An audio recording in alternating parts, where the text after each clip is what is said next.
hurt. And guess what?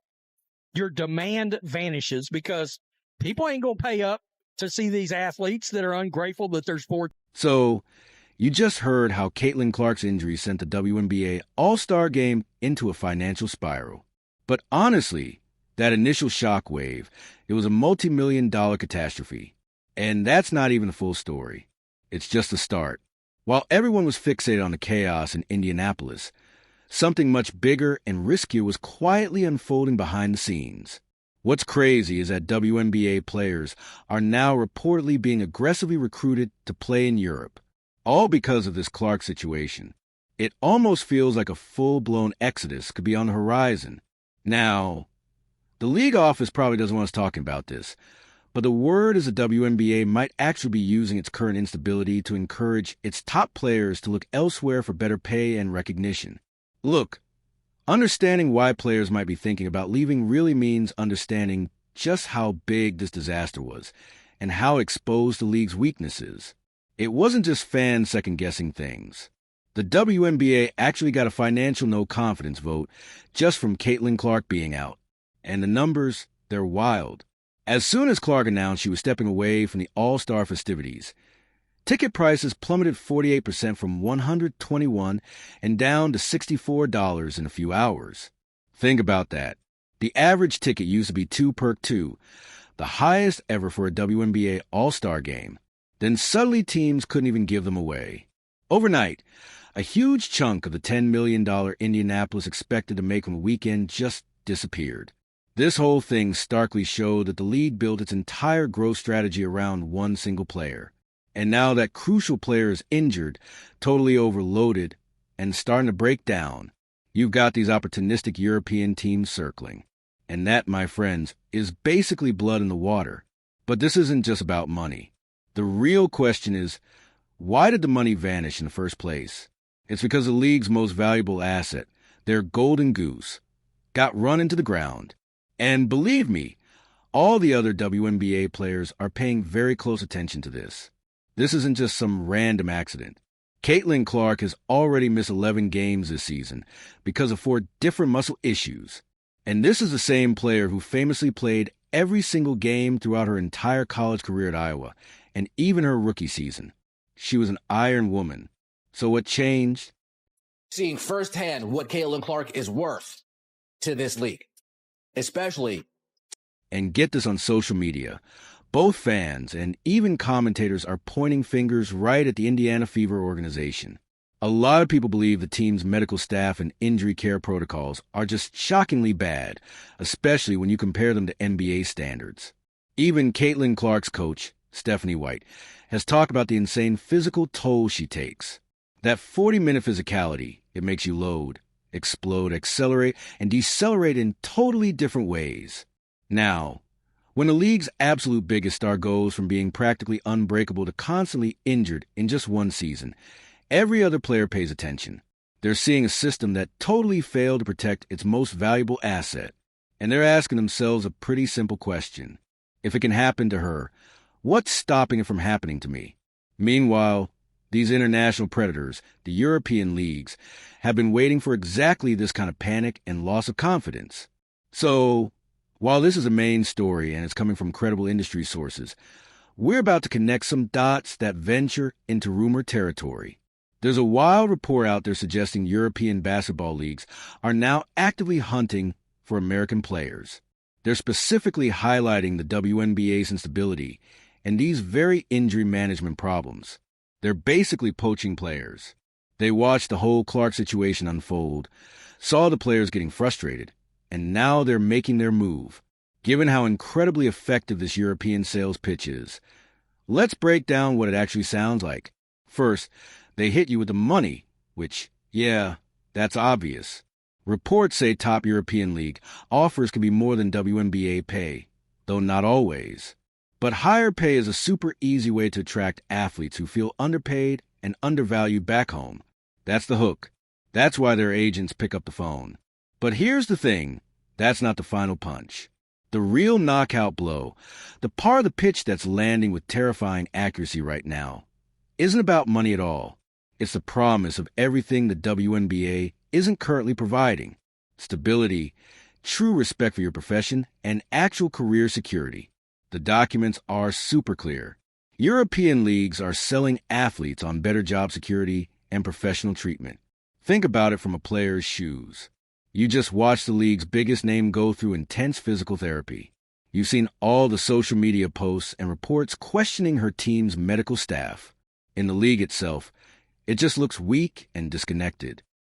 Pay attention. Pay attention. We saw the viewership drop. Ticket sales dropping. Attendance dropping. So, imagine you're a player right in the middle of all that uncertainty, and then your phone rings. It's a call from a Spanish league or Euro League team. They're not just offering a contract. They're giving you peace of mind. They promise top-notch medical care and professional standards that really protect your health and help you grow in your career. When your own league strategy feels like they're just burning out their stars and hoping for the best, that kind of stability and expert medical supervision sound incredibly appealing. They are absolutely using the WNBA's biggest weakness to their advantage. And to make things worse, the WNBA is actually adding fuel to that fire with its own internal conflicts. This whole mess stems from the total chaos surrounding the league's collective bargaining agreement, or CBA. Honestly, this is where the story takes an even darker turn, because it points to some really poor management from more than just one team. This complete breakdown of trust between the players and the front office couldn't have happened at a worse time. The current CBA is up on October 31, 2025, and those negotiations, they're turning into a very public battle. Remember that all-star game that was struggling financially? Well, the players used it to send a super strong message. As they warmed up on the court, they wore black shirts with this bold white slogan, "You owe us money, give it to us." That wasn't some subtle hint. It was a loud public declaration of their frustration. And that frustration is definitely being echoed by the union's leadership. Breanna Stewart, who's a WNBA vice president and one of the league's biggest names, boldly called a recent CBA meeting a total missed opportunity. Angel Reed was even more direct, saying, "We won't stop until we got what we want." You know why tickets prices dropped? Because people quit buying the damn tickets. People was asking for refunds for the damn tickets. So you want to know what they had to do?